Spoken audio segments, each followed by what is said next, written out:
What's up, Rory? Hi guys, I'm Srishti. You're watching Bollywood Live. I may seem really calm and composed right now, but I'm severely intimidated because I'm sitting with one of Bollywood's royalty, Saif Ali Khan. Hi Saif, how are you? I am fine, thank you. Please come in. Okay, I am. Because we're like, yeah, so the film, whatever we've seen so far, it looks great. Can you tell me why it's called Phantom? I think Phantom is a good way of understanding my character. Since it writes very well. There's so many. There's a lot of kind of merit to movies like people live on a mission. So I think the same preparation is a different part. What's happening?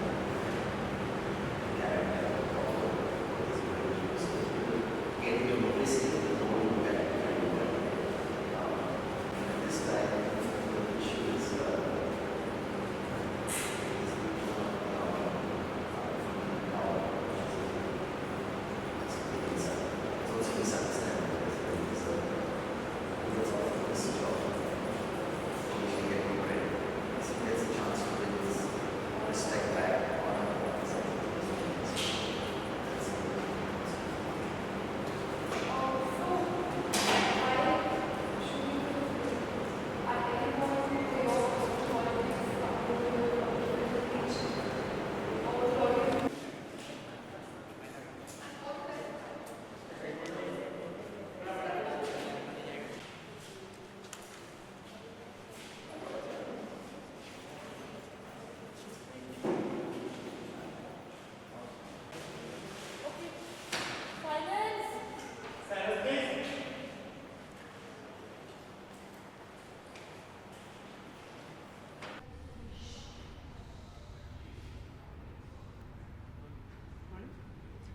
Sir सबसे पहले तो जानना चाहेंगे कि Phantom क्या है और Phantom नाम क्यों दिया गया, फैंटम का मतलब क्या है? जी फैंटम का मतलब अंग्रेज़ी में एक भूत जैसा कैरेक्टर का नाम है, मतलब भूत को भी फैंटम बोलते हैं।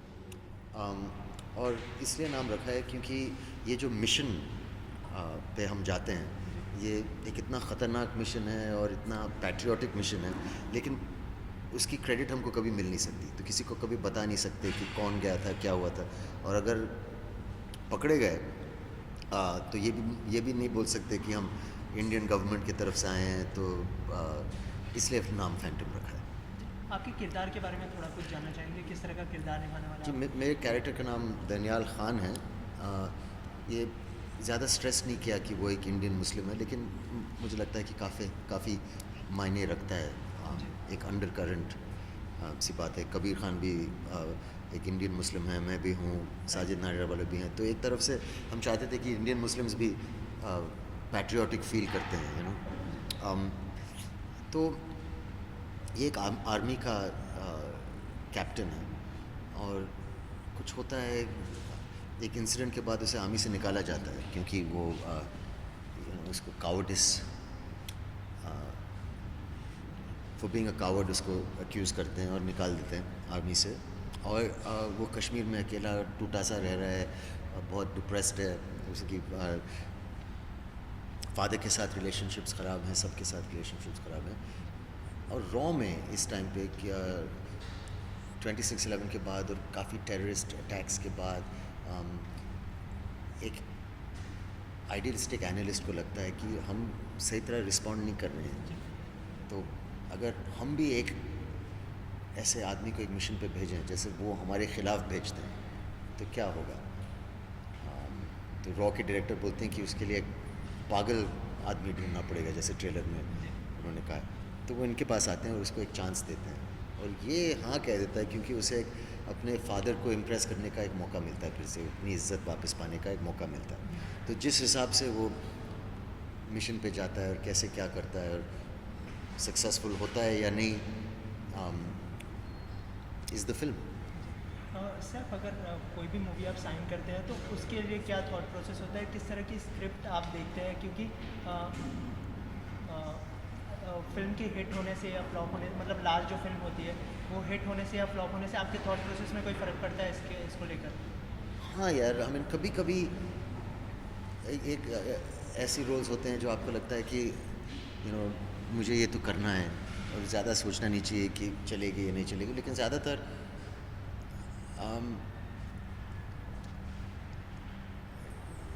दोनों चीज़ें जुड़ी होती हैं। सिर्फ ये काफ़ी नहीं कि आप वो फिल्म करो जिसमें आपको लगा कि आप अच्छे लगोगे या मज़ा आएगा।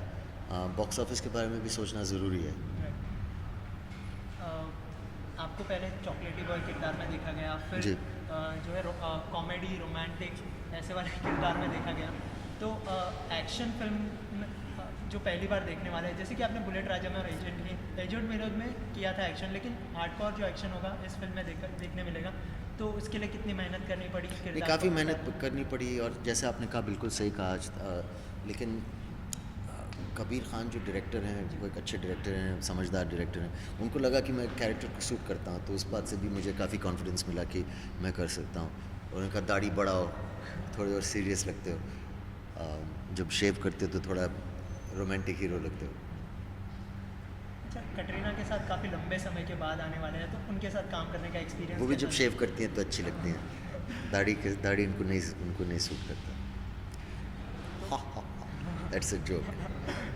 ओके, उनके साथ काम करने का एक्सपीरियंस कैसा था? नहीं, बहुत अच्छा। वो बहुत ही सीरियस, वो सब चीज़ों में इन्वॉल्व रहती हैं, बहुत सोचती हैं, और उनकी सोच बहुत सही है। ऐसे इत्तेफाक नहीं है कि वो इतनी सक्सेसफुल स्टार बन चुकी हैं। बहुत मेहनत करती हैं और उनके साथ काम करने में बहुत मज़ा आया। जब एक बड़े स्टार के साथ काम करो तो पर्दा भरा हुआ सा फील होता है, केमिस्ट्री अच्छी होती है। वो अपना रोल अच्छी तरह कर रही हैं, मैं अपना रोल अच्छी तरह कर रहा हूँ, तो स्क्रीन पे देखने का मज़ा आता है। कबीर खान जो है खास करके एक्शन फिल्मों के लिए जाने जाते हैं, और एक्शन उनका जो है अलग ही लेवल का होता है, तो उन्होंने आपसे कितनी मेहनत करवाई एक्शन को लेकर? खास उन्होंने काफ़ी मेहनत करवाई, और बैरूत, मिडल ईस्ट, बहुत कभी ऐसा हुआ कि डेंजरस आपको जगह शूटिंग कर इंजरी रहे थे हम लोग। इंजरी तो थोड़ी बहुत तो होती रहती है, लेकिन कुछ सीरियस नहीं हुआ। लेकिन कबीर खान जो हैं, जैसे जेपी दत्ता साहब होते थे, ऐसे कम डायरेक्टर्स हैं इंडिया में, मेरे ख्याल से कोई नहीं है जो बड़े पर्दे पे इंडिया का रगेडनेस भी दिखाए, जो हिमालयाज़ के शॉट्स लेते हैं, जो रगेड लैंडस्केप दिखाते हैं इंडिया का, क्योंकि वो जानते हैं इन चीज़ों के बारे में और इंटरेस्टेड हैं इन चीज़ों के बारे में। मुझे लगता है कि हर एक फ़िल्म एक डायरेक्टर की पर्सनैलिटी जैसे होती है, और कबीर की पर्सनैलिटी वैसी है। फिल्म से जो है काफ़ी कंट्रोवर्सी जुड़ चुकी है, और अभी खबर आई है कि पाकिस्तान में बैन हो गई है फिल्म, तो इससे आपको कितना फ़र्क पड़ता है या फिर कितना मायने रखता है? हम चाहते हैं कि फ़िल्म कहीं नहीं बैन हो और बिज़नेस बढ़ता रहे, लेकिन पाकिस्तान के साथ हमारा रिलेशनशिप काफ़ी कॉम्प्लिकेटेड है। क्रिकेट खेलते हैं, कोशिश करते हैं एक दूसरे के साथ मिलने जुलने का, लेकिन और वहाँ के सेंसर बोर्ड जो है, मैं उनको जानता हूँ, बहुत अच्छे आदमी हैं। फ़खर आलम, कमाल का नाम है। तो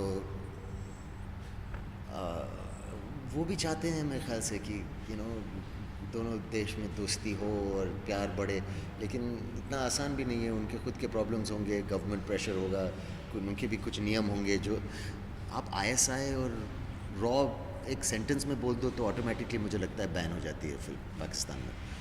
एक बहुत ही मतलब प्यारी फिल्म होगी जो बैन नहीं होगी पाकिस्तान में। या अलग रेस चली थी, बजरंगी भाईजान चली थी, लेकिन पाकिस्तान और लेकिन आप थोड़ा मतलब देखिए, अगर अच्छी एक्शन फिल्म बनाना चाहते हो आज के ज़माने में, तो एक फैक्ट में ग्राउंडिंग होना भी ज़रूरी होता है। लोग जानना चाहिए जैसे आज चल क्या रहा है, मिडल ईस्ट में इतनी गड़बड़ हो रही है, आईसिस कुछ कर रहा है, या तो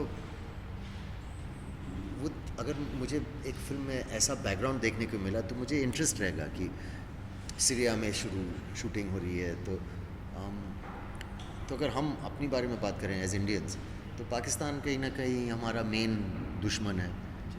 और अगर वो फिल्म पे दिखाएंगे, और हम जितनी भी फैली दिखाएं कि पाकिस्तान में कुछ अच्छे एलिमेंट्स हैं, कुछ बुरे एलिमेंट्स हैं, कुछ लोग दोस्ती चाहते हैं, कुछ लोग जंग चाहते हैं, वो बैन हो जाएगी। ऐसे आप नॉर्मल बात भी नहीं कर सकते। फिल्म ख़त्म होने के बाद आप अगर दूसरी फिल्म करना चाहें तो आप क्या सोचते हैं कि ऐसी फिल्म करनी चाहिए, या फिर आप स्क्रिप्ट के ऊपर डिपेंड करते हैं कि हाँ अच्छी स्क्रिप्ट आ जाए तो मैं ये मतलब लोग ऑफ़र कर रहे हैं, मैं अच्छे डायरेक्टर्स के साथ काम करना चाहता हूँ,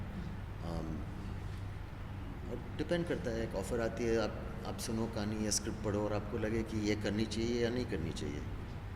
अभी जो है इंडिपेंडेंस डे आने वाला है, तो आपके लिए फ्रीडम क्या है? आप फ्रीडम को कैसे डिफाइन करते हैं? आई थिंक फ्रीडम एक प्रिविलेज है। प्रिविलेज को क्या बोलते हैं हिंदी में? प्रिविलेज कि एक मतलब हमारा हक नहीं है, एक वो है कि प्रिविलेज को क्या बोलते हैं हिंदी में? कोई जानता है? कि ये हमें खुश होना चाहिए और हमें बहुत इज्जत करनी चाहिए इस बात की कि हमें ये चांस मिला है। ये बहुत बड़ी बात है। ये एक हमारा हक नहीं है। लोगों ने अपनी जान दी है ताकि हम फ्री हो सकें। अब तो इस बात की हमें इज़्ज़त रखनी चाहिए, इज़्ज़त करनी चाहिए। और फ्रीडम का मतलब ये है कि हमें एक सेक्युलर कंट्री होना चाहिए यार। ये सब चीज़ें हम भी बहुत चीज़ें बैन करते हैं। आप पाकिस्तान की बात कर रहे हो, हम भी बैन कर रहे हैं, ये कर रहे हैं, वो कर रहे हैं। तो मुझे अच्छा नहीं लगता। मुझे लगता है कि हिंदू मुस्लिम्स को साथ में प्यार से रहना चाहिए। इंडियंस मानना चाहिए हम सबको, साउथ इंडियन या नॉर्थ इंडियन या बांग्लादेशी या जो भी है। आई थिंक बांग्लादेशी अलग है ना, बांग्लादेश अलग है। लेकिन बंगाली या जो भी हो, एज वन कंट्री सोचना चाहिए। आई थिंक फ्रीडम का मतलब ये है मेरे लिए कि हम एक दूसरे की इज्जत करें और एक दूसरे की फ्रीडम की इज्जत करें। आखिर में ऑडियंस से कुछ कहना चाहेंगे फिल्म के बारे में? ऑडियंस ही तो कह रहे हैं ये सब, मैं तुम्हें थोड़ी बता रहा हूँ। ओके। तो ऑडियंस को ही बता रहे हैं ना जी। नहीं, कहना चाहूँगा कि आप ज़रूर देखें 28 अगस्त को फैंटम। कबीर खान के लिए देख लीजिए, बहुत अच्छे डायरेक्टर हैं, उन्होंने बजरंगी भाईजान बनाई। अगर आपको वो फिल्म पसंद आई तो उम्मीद है ये भी पसंद आएगी। सर आपको काफ़ी अच्छा एक्टर। चलो मेरे लिए भी देख लो। Thank you so much and all the best. Thanks.